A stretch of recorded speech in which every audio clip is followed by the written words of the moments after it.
There are also breaking developments on the Democratic side tonight. New numbers in Nevada showing a neck-and-neck battle. Hillary Clinton and Bernie Sanders tied. Clinton at 48%, Sanders at 47%. She does lead in South Carolina, but her campaign is well aware of the new national poll tonight as well, which could spell a long and difficult battle ahead. Hillary Clinton now leading Bernie Sanders by just 2 points nationally. Secretary Clinton had a 31-point lead nationally just 2 months ago. And tonight, a revealing quote from Clinton herself about her weakness on the campaign trail. ABC's Cecilia Vega inside Clinton headquarters tonight.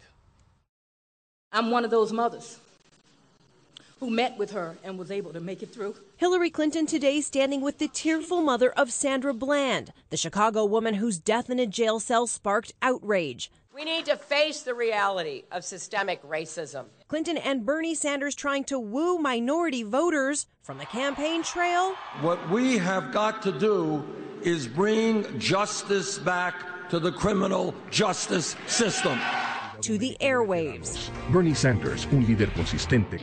Hillary Clinton siempre ha estado con nosotros. Clinton's now facing the possibility she could lose Nevada, too.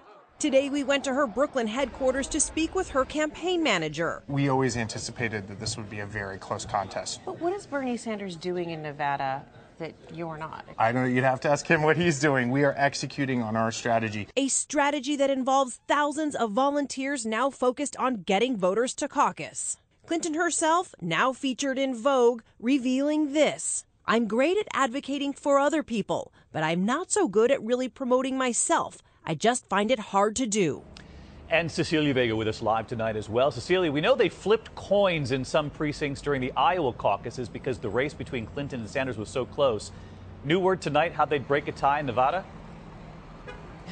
David, with a deck of cards, a new pack will be distributed to every single precinct. They come with strict rules. They have to be shuffled 7 times before they can be used. If there's a tie, there's a draw. The highest card wins. It is, after all, Nevada, David. Flipping coins and now decks of cards. Cecilia, thank you.